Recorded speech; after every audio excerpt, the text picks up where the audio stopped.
Hello friends, welcome to my new video. तो आज का वीडियो का हमारा टॉपिक रहेगा वाईफाई टेलीमेट्री, जिसको हम बनाएंगे ESP8266 वाईफाई मॉड्यूल से। जैसे कि मैं आपको दिखा देता हूँ, एक ये मॉड्यूल है। तो इससे भी हम लोग वाईफाई टेलीमेट्री बना सकते हैं। और इसके अंदर जो है एंटीना वो इनबिल्ट है, तो इसमें हमें रेंज कम मिलती है। तो इसका एडवांटेज ये रहता है कि आपको अलग से FTDI अडॉप्टर की ज़रूरत नहीं पड़ेगी। इसी स्लॉट से ये जो USB केबल है, इसी USB केबल से हम इस वाईफाई टेलीमेट्री को, इस मॉड्यूल को, हम 8266 मॉड्यूल को वाईफाई टेलीमेट्री का जो बाइनरी फाइल्स हैं वो इसमें फ्लैश कर सकते हैं। तो इस वाली डिवाइस का ये फ़ायदा रहता है। और वैसे जब भी आप इसको लें, इसका जो नंबर है वो 07 है। और काफ़ी सारी आती हैं, इसमें क्लोन भी आती हैं, तो हो सके तो ब्रांडेड ही लें। एक तो ये रह गई, और एक मैं आपको टेलीमेट्री दिखाता हूँ। ये टेलीमेट्री मैं ऑलरेडी अपने क्वाड के अंदर यूज़ कर रहा हूँ, पर इसको जैसे इसमें लिखा है ESP07, तो ये ESP07 अगर आप लेंगे तो वो ज़्यादा बेटर रहेगी। तो इसमें एडवांटेज ये रहता है कि आपके पास एक अलग से एंटीना लगाने के लिए एक जैक मिलता है, हम एक्सटर्नल एंटीना लगा सकते हैं। और इस वाईफाई टेलीमेट्री की ऑलमोस्ट रेंज वही रेंज रहती है, तकरीबन 300 मीटर, जैसे कि हमारे को नॉर्मल टेलीमेट्री की मिलती है। और जब से कोविड आया है, ये टेलीमेट्री, क्योंकि चाइना के अंदर कुछ फैक्ट्रियां बंद हो गई हैं और प्रोसेसर्स भी कम बन रहे हैं, तो इस वजह से वहाँ पे टेलीमेट्री जो थी कॉस्टली हो गई थी। क्योंकि जो टेलीमेट्री हमारे को 2200 से 2400 रुपये तक मिलती थी, वो लॉकडाउन के बाद लगभग 8 से 9 हज़ार रुपये की होगी, और आज भी स्टिल वो उसी रेंज में हमारे को मिल रही है। तो ये जो मॉड्यूल है, अगर आप अच्छा ब्रांडेड मॉड्यूल लेते हैं, ये 250 रुपये के करीब तक ये मॉड्यूल इंडियन साइड से मिल जाता है। और इसके लिए आपको बस FTDI अडॉप्टर चाहिए, और FTDI अडॉप्टर से इसमें हम लोग बाइनरी फाइल को फ्लैश करते हैं। और ये जो है इसके अंदर इनबिल्ट FTDI अडॉप्टर लगा हुआ है, तो इसमें हमारे को कोई ज़रूरत नहीं पड़ती। तो इसमें हमारे को जो कनेक्शंस रहते हैं वो सिर्फ ये रहते हैं कि यहाँ पे हमें ग्राउंड है और 5 वोल्ट, ये डायरेक्ट हमारे पिक्सॉक फ्लाइट कंट्रोलर से यहाँ पर पावर सप्लाई आ जाएगी टेलीमेट्री 1 से।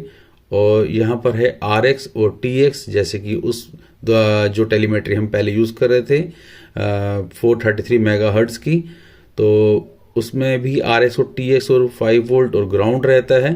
तो TX RX में जोड़ेगी, RX TX में जोड़ेगी पिक्सॉक के।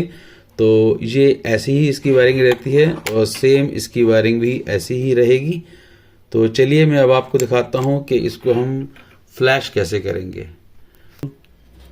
8266, और ये जो हमें लेना है ESP07 लेना है। और इसमें आपको इनबिल्ट एंटीना भी रहेगा, और साथ में आप एक्सटर्नल एंटीना भी लगा सकते हैं। दोनों ऑप्शन है, ये इनबिल्ट एंटीना है और ये एक्सटर्नल एंटीना है। एक्सटर्नल एंटीना लगाने से आपको तकरीबन 300 मीटर की रेंज मिल जाती है। तो सिर्फ इतना सा मॉड्यूल है। तो वायरिंग आपको मैं समझा देता हूँ, क्योंकि इसको फ्लैश करने का 2 तरीका होता है। या तो आप TTL से करें फ्लैश, या आप इसी तरह का आपको डिवाइस मिलता है जिसमें TTL कन्वर्टर इनबिल्ट होता है, तो उससे भी फ्लैश कर सकते हैं। तो चलिए मैं डायग्राम के थ्रू आपको बताता हूँ कि इसकी वायरिंग कैसे करनी है। इसको भी हम साइड पे रख देते हैं। देखिए, ये हमारा जो मॉड्यूल है वो ये है, ये वाला मॉड्यूल। तो इसमें जो वायरिंग रहेगी, ये आपका एक रीसेट पिन रहेगा, और रीसेट के बाद आपका एक रहेगा फ्लैश का पिन। तो इसको हम कर देते हैं फ्लैश, और इसको कर देते हैं हम रीसेट। तो अब इसको हमें क्या करना है कि ये जो चिप लगा हुआ है, अभी ये चिप अनेबल है, क्योंकि अब जब हम इस कंप्यूटर पे से कनेक्ट करेंगे तो जब हम इसको फ्लैश करेंगे तो ये चिप फ्लैश हो जाएगा। तो पहले हमें इस चिप को, जो हमारे इस बोर्ड के ऊपर लगा हुआ है ESP8266, इसको पहले हमें अनेबल करना है। तो हमने ग्राउंड से एक वायर को कनेक्ट करना है और इसको अनेबल पे हमने जोड़ देना है। जैसे ही हम ग्राउंड से अनेबल पे जोड़ेंगे तो ये चिप ये डिसेबल हो जाएगा, ये जो चिप है काम करना बंद कर देगा। तो जो प्रोग्राम हम जो भी हम फ्लैश करेंगे वो इस चिप में नहीं जाएगा, वो हमारे दूसरे चिप में जाएगा। और यहाँ से जो रीसेट का बटन है, वो रीसेट की तार हमने यहाँ से लेके ये आपकी रीसेट की जो वायर है वो हमने अपने ESP07 के रीसेट पिन पे जोड़ दी है। और जैसे कि मैंने आपको बताया कि यहाँ पर अनेबल हमने ग्राउंड करके अनेबल कर दिया, और इसमें भी एक अनेबल की पिन होती है।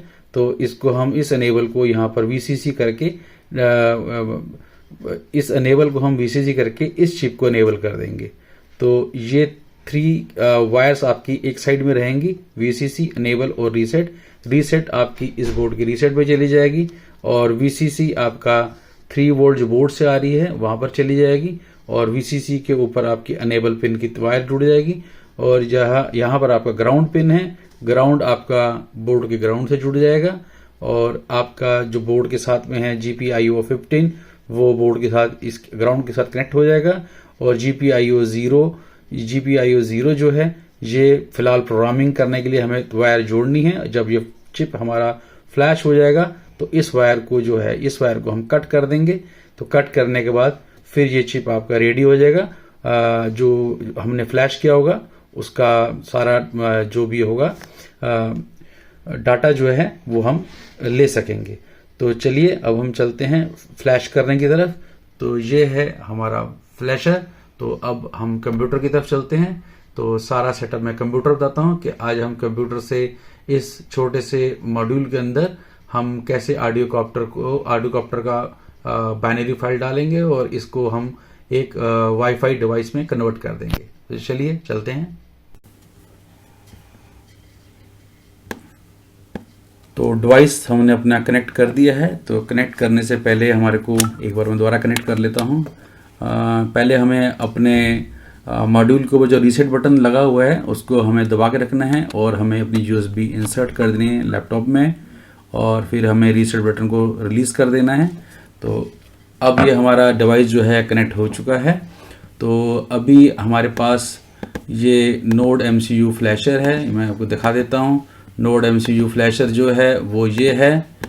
नोड MCU फ्लैशर आपको डाउनलोड करना पड़ेगा। तो ये मेरा काम पोर्ट 10 पे है। ऑलरेडी यहाँ पर मैंने फाइल डाउनलोड पहले की हुई थी। तो एक बार मैं आपको दोबारा से दिखा देता हूँ कि ये फाइल हमने कहाँ से ली। तो ये फाइल हमने ली है यहाँ से। ये डॉक्यूमेंटेशन है आपका ऑडियो कॉप्टर की। तो अगर आप वाईफाई टेलीमेट्री लिखेंगे ESP तो आपके पास ये पूरा का पूरा पेज विजिबल हो जाएगा। तो उसमें सब डिटेल लिखी है कि आपने ये फाइल कैसे लेनी है। तो हम ये जो फाइल है ये लेंगे हम पहले फर्मवेयर ESP01 mbin। तो ये मेरे पास कंप्यूटर पे ऑलरेडी लोड है। तो यहाँ से आप इसको ले सकते हैं, फाइल को अपने कंप्यूटर पे सेव कर सकते हैं। तो चलिए इस पेज से हम बाहर निकलते हैं। फाइल मेरे पास ऑलरेडी है तो मैं आपको दिखा देता हूँ।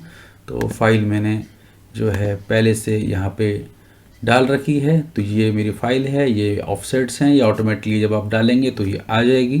तो इसमें हमें कुछ नहीं करना, बॉड रेट जैसा रहेगा वैसे ही रहना है। ये सब चीज़ें ऐसी की ऐसी रहेंगी, अबाउट लॉग्स कुछ चेंज नहीं करना।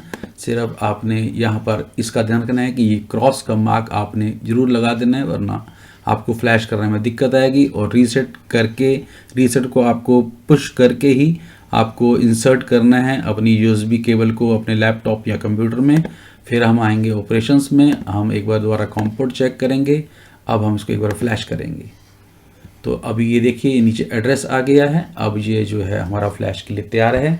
अब ये फ्लैश हो रहा है। हमारा जो बाइनरी फाइल थी वो हमारी ऑडियो कॉप्टर की इस छोटे से डिवाइस के अंदर जा रही है। और जिस वाईफाई को आज की डेट में हमारे को 8-9 हज़ार रुपये खर्च करने पड़ते हैं और रेंज हमारे को उतनी ही मिलती है 300-350 मीटर, वो इस छोटे से मॉड्यूल में जो कि 150 से 200 रुपये में आता है, हमारी वाईफाई पूरी तैयार हो जाएगी। तो चलिए अभी हम वेट करते हैं, इसको पूरा फ्लैश होने के लिए थोड़ा सा टाइम लगेगा।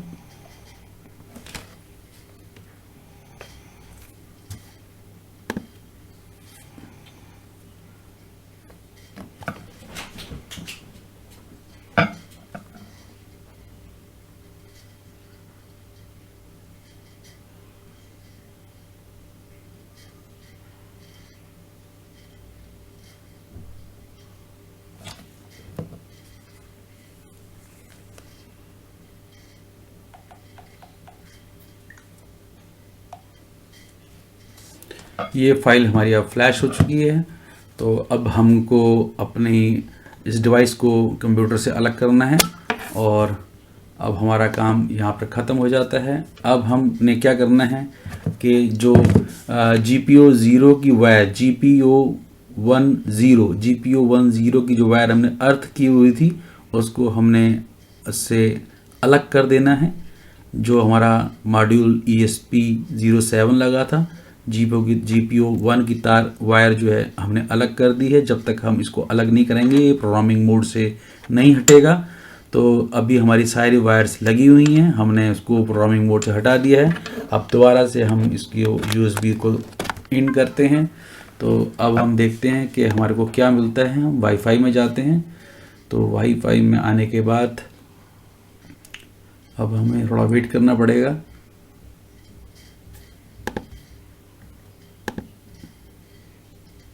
ये आप हमारे पास आ गया है ऑडियो पायलट। जो हमने फ्लैश किया था उसका बेनिफिट ये रहता है कि अब हमारा जो डिवाइस है वो ऑडियो पायलट हमारा जो है रेडी हो चुका है। तो इसको आपने कनेक्ट कर देना है। इसमें कोई डाटा नहीं होता, बस सिर्फ आपको कनेक्ट करना है और इसमें कोई इंटरनेट का डाटा नहीं होता। अब आपने यहाँ से निकल जाना है। अब आपने गूगल क्रोम खोलना है। गूगल क्रोम खोलने के बाद आपने एक IP एड्रेस डालना है www. ये हमारा कनेक्ट हो चुका है।